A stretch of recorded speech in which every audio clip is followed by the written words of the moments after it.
लाला भजो मुरली मनोहर नंद लाला भजो गिरिधर गोविंद गोपाला भजो गिरिधर गोविंद गोपाला भजो मुरली मनोहर नंद लाला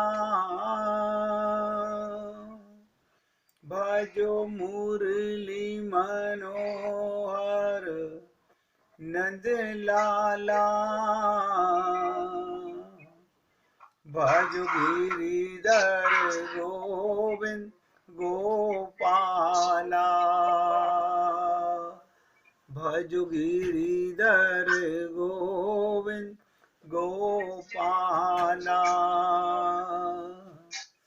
भजो मुरली मनोहर नंद लाला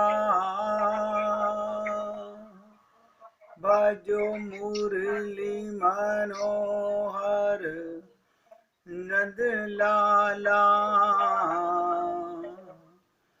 भजो गिरिधर गोविंद गोपाला भजो गिरिधर गोविंद गोपाला बोलिए वृंदावन बिहारी लाल की जय। जय जय श्री राधे जय जय श्री राधे। सभी भक्तों से निवेदन, बहुत एकाग्रचित होकर सत्संग के प्रत्येक शब्द को हृदयंगम करने का प्रयत्न कीजिए। हम आपसे निवेदन कर रहे हैं कि आप वीडियो अपना चालू मत किया कीजिए। क्यों इंटरनेट की आवाज़ जानी बंद हो जाती है।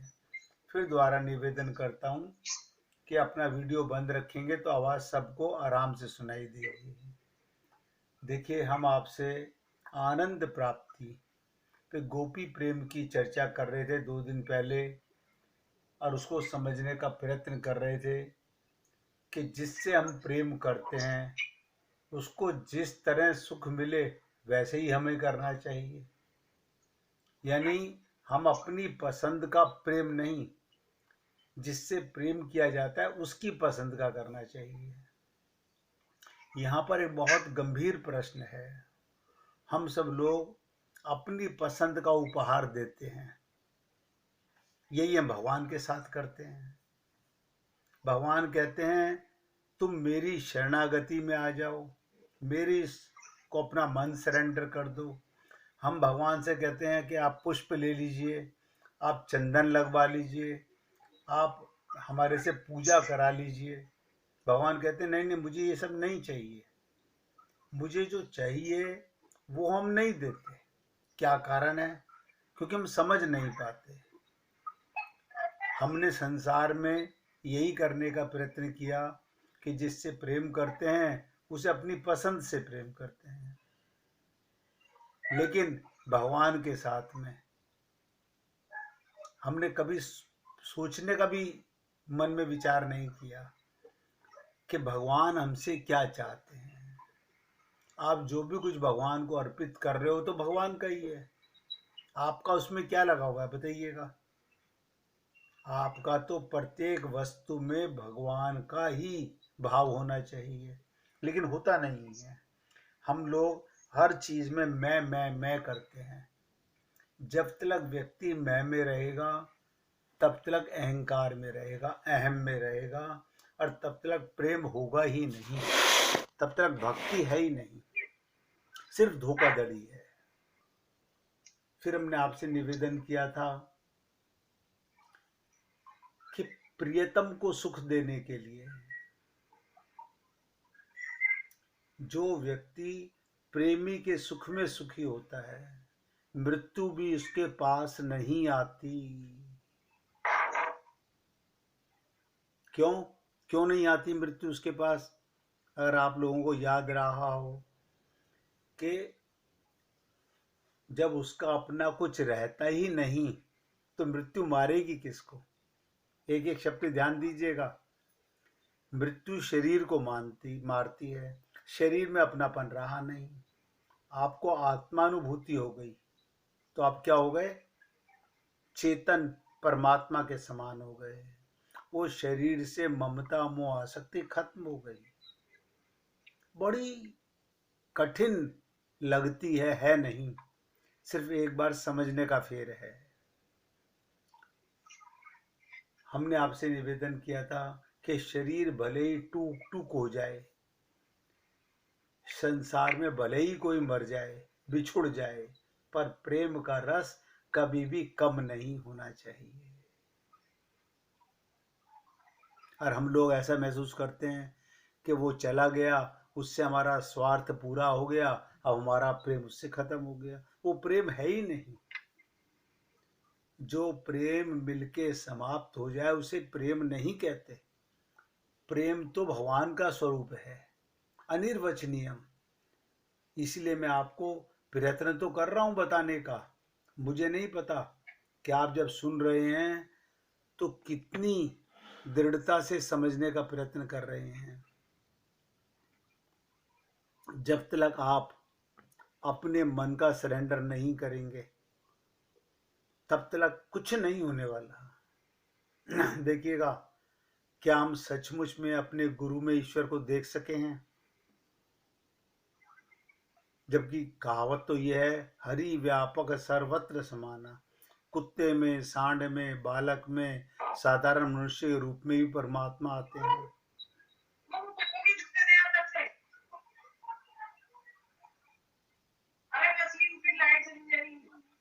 वीना जी, आवाज आ रही है आपकी, आप अपनी मोबाइल की वो बंद कर लीजिए आवाज। अब यहाँ ध्यान से सुनिएगा। जो जानना चाहता है उसको तो वो जरूर जना देते हैं, और जो जानने की इच्छा रखने वाला समस्त पूर्वाग्रहों से मुक्त होकर ये कहता है कि किसी भी वेश में आओ, बस मिल जाओ। भगवान कहते हैं सब में भगवान को देखो। आप सोचिएगा, हम तो अपने गुरु में ही भगवान को नहीं देख पाते क्योंकि हमें शरीर नजर आता है। अब किसी ने पूछा था कि हमें शरीर क्यों नजर आता है? क्योंकि आप अपने को शरीर मानते हो। गुरु ने हमें कहा कि हे पुण्य आत्माओं, लेकिन हम अपने को आत्मा मानते कहाँ हैं? आत्मा मानेंगे तो गुरु में, परमात्मा में वो आत्म भाव होगा, प्रेम भाव होगा। जब तक ये जीव अपने आप को शरीर मानता रहेगा तब तक 84 लाख योनियों में यूं ही भटकता रहेगा। तो मैंने आपसे निवेदन किया था, जानने की इच्छा रखने वाला समस्त पूर्व ग्रहों से मुक्त होकर ये कहता है कि किसी भी वेश में आओ, बस मिल जाओ। फिर वो जरा सा संकेत मिलने ते ही पहचान जाता है। संकेत ऐसा नहीं होता कि कोई सो रहा है और उसको हिला हिला के उठाया जाए, उठो भगवान आ गए तुमसे मिलने। जिसको मिलना है वो हर घड़ी, हर दिशा में, हर क्षण ढूंढ रहा है। उसे तड़प है, प्यास है, उत्कंठा है, जिज्ञासा है, लालसा है, हर क्षण ढूंढ रहा है। इधर से तो नहीं आ रहे प्रभु, कहीं यहीं से तो नहीं। यहाँ संकेत मिलता है जो पत्ता खड़कने से भी मध्यम हो सकता है, यानी पत्ते के हिलने की आवाज भी होती हुई नजर आएगी। लेकिन भगवान उससे भी ज्यादा, किसी और को पता ही ना चले, भीड़ में भी प्रभु उसको दर्शन दे जावें, बस उसको ही पता चले। वो देखता इन्हीं आंखों से है, लेकिन बस खुद को अपने से अधिक उनको देखने की इच्छा हो जाती है। ये सब नोट करेंगे इस बात को। अपने से ज्यादा उसे पाने की इच्छा। हम अपने को संभाल के रखना चाहते हैं, और ये अपनेपन का ही जो भाव है, इसके बिना मिटे भगवत प्राप्ति नहीं होती है। ठीक है, धोखाधड़ी चल रही है, आप और हम लोग प्रसन्न हो रहे हैं कि हम पूजा कर रहे हैं, पाठ कर रहे हैं, ठीक है, something is better than nothing. जब ये बात समझ में आ जाती है, लेकिन वो भाषा सिर्फ उसी को समझ आती है, जबकि हो सकता है उसी स्थान में और भी व्यक्ति हों। ईश्वर की आकाशवाणी उसके घटाकाश में गूंज उठती है। इस बात के लिए कई बार आप लोगों से निवेदन किया कि गोपियों के हृदय में बांसुरी कैसे गूंजी। उनके पति साथ में सोए हुए थे, बच्चे साथ में सोए हुए थे, उनके कान में आवाज नहीं गई। क्यों? क्योंकि उनका मन कहाँ पर है? अंतःकरण में है। मन कहाँ था? भगवान के अंदर था। तो उनके घटा आकाश के अंदर बांसुरी गूंजी, वो कानों के माध्यम से नहीं गई। उन्हें सुनाई दे जाती है, लेकिन हमें नहीं। इसका मतलब ये नहीं कि वो आवाजें हैं ही नहीं। एक व्यक्ति खेत में बैठकर बता सकता है कि बारिश होने वाली है, जबकि उस समय हो सकता है संकेत भी ना हो। वो इसलिए कि उसका सारा ध्यान उधर ही लगा हुआ है। अभी भी हम चाहें तो गुरु को ईश्वर रूप में जान सकते हैं, भले ही देह से वो अब विराजमान नहीं। ध्यान दीजिएगा, बहुत से लोग कहते हैं हमारे गुरुजी रहे नहीं। अरे तो देह से विराजमान नहीं रहे। हमने ये तो सुना कि ईश्वर से मिलाने वाला गुरु होता है, और ये मानना फिर भी सरल है, क्योंकि हमें गुरु अपने जैसा ही दिख रहा है। लेकिन कहाँ तो ये भी गया कि ना कि ईश्वर ही गुरु रूप में स्वयं से मिलता है, क्योंकि ईश्वर ही तो खुद को जनवा सकता है। होने लगी दिक्कत, तर्क वितर्क करने लगे, अनंत जन्म गुजर गए, हम लोग अपने मन के गुलाम हो गए, मन को शरणागत नहीं कर सके।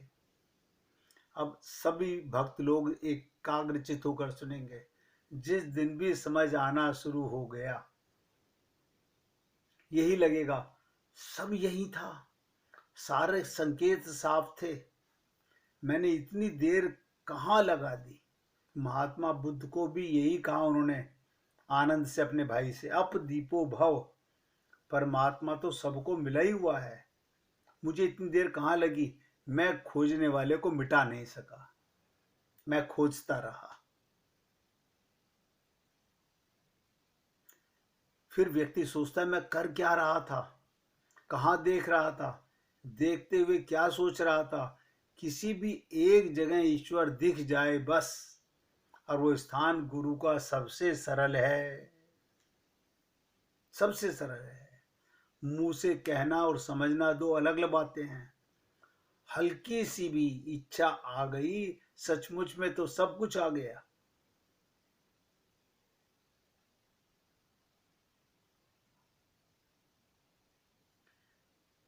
1% भी तभी हो जाएगा।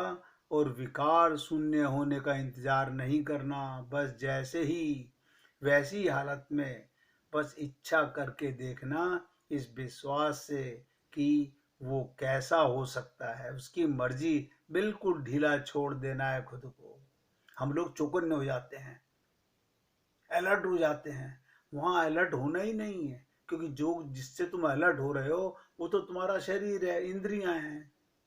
वहां तो तुम्हारी मैं बाकी है।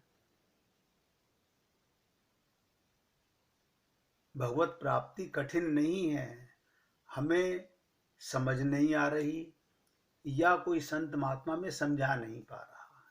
दोनों में से एक ही बात है। मैं तो प्रयत्न कर रहा हूं आपका सेवक बन करके कि प्रेम में कपट नहीं होना चाहिए। अब हमें अंदर से पता है कि हमारे मन में जो कपट है वो दूसरे को नहीं पता। यहाँ भी ये राज समझ लीजिएगा, आपके अंदर बैठा हुआ परमात्मा से आप कपट कर ही नहीं सकते। कहते तो ये हैं कि भगवान के सामने, प्रेम के सामने पत्थर पिघल जाते हैं।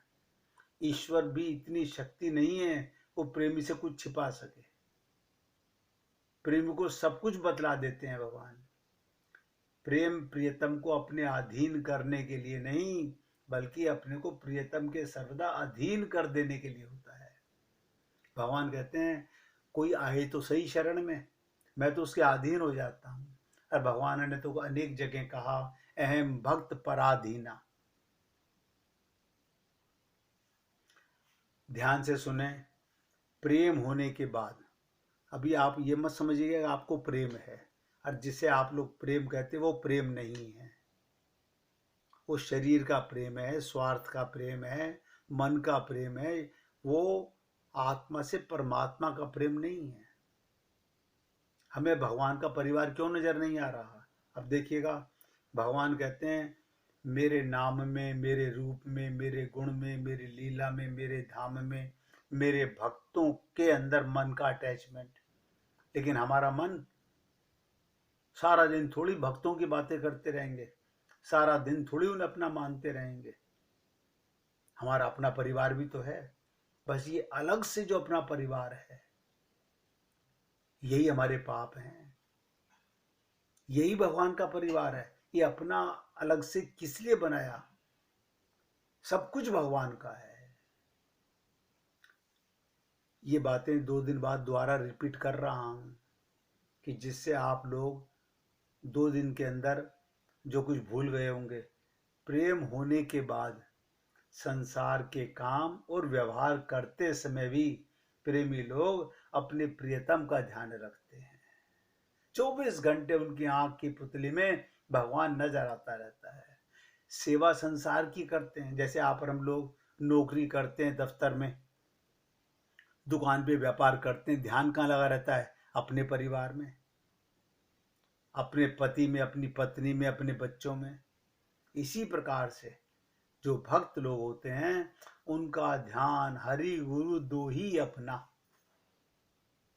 लेकिन हमने अभी तक सोचा नहीं है। इसलिए ये आप लोगों से फिर दोबारा रिपीट कर रहा था कि जो चीज़ 2 दिन के अंदर हम भूल गए होंगे।